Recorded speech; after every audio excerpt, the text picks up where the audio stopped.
If you can't come in and put work in the building, go out to the practice field and work hard, do your lifts and do what you're supposed to do, you should not be here. This is a job. We're getting paid a whole lot of money. There are a lot of people that watch us and invest their time and their money into buying our jerseys and buying a whole bunch of shit. And they care about it. They care every single week. We're in week 16 and we're 4-11. And there's fans that watch this game, that show up to the stadium, that put in time and energy and effort and care about this. So if you can't go out there and you can't work out, you can't show up on time, you can't practice, you can't want to go out there and win, you shouldn't be here. Because this is a privilege. It's the greatest job in the world. You get to go out and play a game. And if you can't care enough, even in week 17, even when you're trash, when you're 4-11, if you can't care enough to go out there and give everything you've got and try your hardest, that's bullshit. So that's how. I think there are people every week that still tweet you, that still come up to you and say, hey, we're still rooting for you. We're still behind you. They have no reason whatsoever to. We stink. But they care and they still want to win and they still want you to be great. That's why. Those people aren't getting paid. We're getting paid handsomely. That's why. And that's who I feel the most bad for, is our fans and the people who care so deeply in the city and the people who love it and who truly want it to be great. And it's not. And that sucks as a player, to know that we're not giving them what they deserve. There's a lot to unpack over here for the Houston Texans, but before we get to the content, I just want to let you guys know I'm giving away a PlayStation 5 to a subscriber that turns on our notifications for this channel. Whether you're an old subscriber or a new subscriber, if you hit that bell and subscribe, you have entered for a chance to win a digital PlayStation 5. If you want additional entries, follow us on Instagram at The Flight Mike and on Twitter, which is also at The Flight Mike. Now that we got all of that out of the way, break!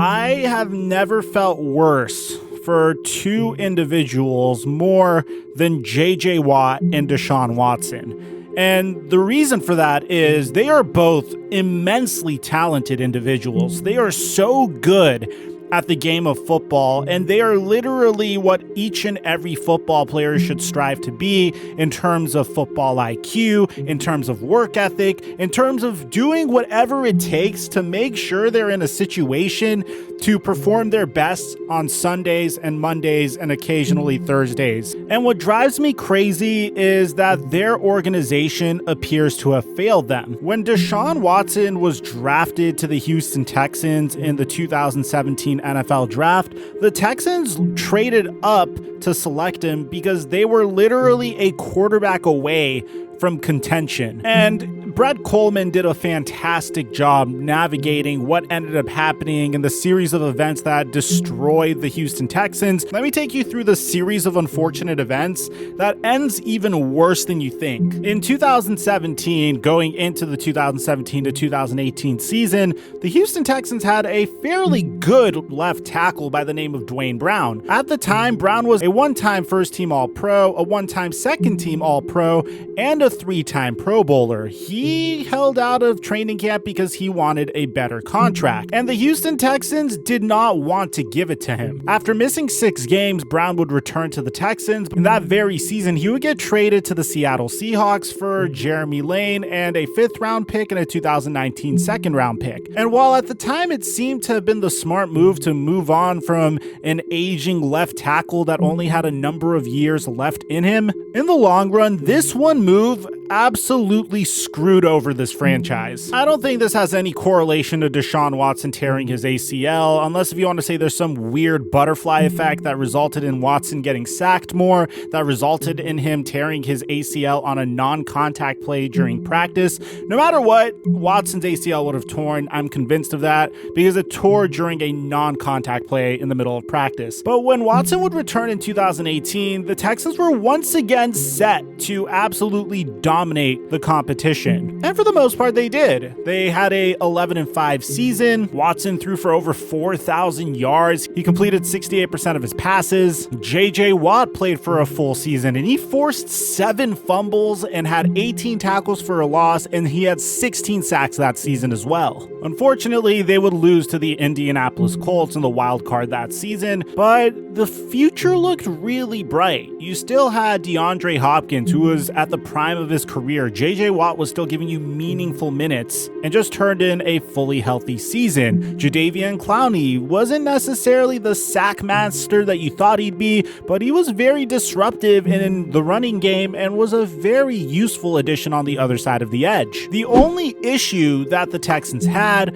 was the fact that Deshaun Watson was sacked for a ridiculous 62 times. Now, this also has something to do with the fact that Deshaun Watson holds on to the ball longer than the average quarterback because he has one of the best deep threats in the game, but the Texans had the idea that they definitely need to do whatever it took to fix that offensive line and to repair the damage that they have done from the Dwayne Brown trade. Well, they had to pay the ultimate price in order to do so. The Texans essentially traded a 2020 first-round pick, a 2021 first-round pick, and a 2021 second-round pick. The other two players don't really matter as much, and in return, they got Laramie Tunsil, Kenny Stills, a 4th-round pick, and a 6th-round pick. On top of that, they had to pay Laramie Tunsil an obscene amount of money, and their draft pick officially would have been the number 3 pick in this year's NFL draft. You could have made the argument that a generational talent in Penei Sewell would have possibly fell to the Houston Texans if they would have just held on to what they had. And this is before I even bring up the fact that it didn't even occur to the Houston Texans at the time that they could have potentially traded Jadeveon Clowney maybe for Laramie Tunsil and not give up, 2 first-round picks and a second-round pick. Now, the worst thing that you could possibly ever do to your team is not have a 1st or 2nd round pick. But when you are in a full-scale rebuild and your team has no 1st round picks or 2nd round picks or isn't able to hit on those picks, that's when you are in so much trouble. The Houston Texans essentially are going to be in rebuilding purgatory. J.J. Watt is under contract until the end of the 2021 season, but they could cut him loose after this season. And I can't help but feel bad for the Houston Texans. Last year's NFL draft was filled with wide receiver talent. If you wanted to move on from DeAndre Hopkins, fine, but at least do it in the fashion that the Minnesota Vikings did, where they traded Stephon Diggs to the Buffalo Bills and replaced Stephon Diggs with Justin Jefferson, who is a significantly cheaper, and you can make the argument for better alternative to Stephon Diggs. Although it was a huge gamble at the time, even if it failed, at the very least, they would have had salary cap relief and at least some more tranquility in the locker room. And the bad part here is there's nothing the Texans could have done except recognize the absolute disaster that was Bill O'Brien as the general manager way ahead of time. From the very beginning, when they saw that Bill O'Brien was willing to give up 2 first-round picks and a second-round pick for Laramie Tunsil and shipped off Jadeveon Clowney for players like Jacob Martin and Barkevious Mingo and a 3rd-round pick,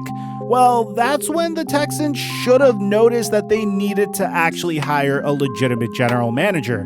Now you have Deshaun Watson, who's going to be toiling away on pretty bad Texans teams without any help whatsoever because they don't have any picks this year. Chances are there'll be a top 5 pick next year as well, and I just can't help but feel bad for him. I hope I'm wrong. I hope that there's some big signing that the Texans could make in the offseason. I hope that J.J. Watt gets bought out so he could actually compete somewhere else.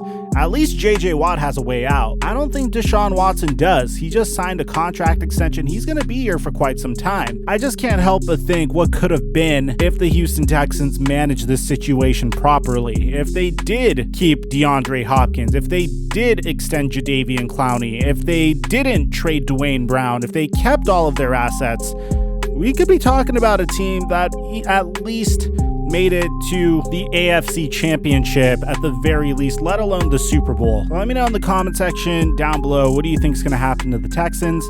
I'm your boy Mike, and I'm dropping our mic. until our next upload.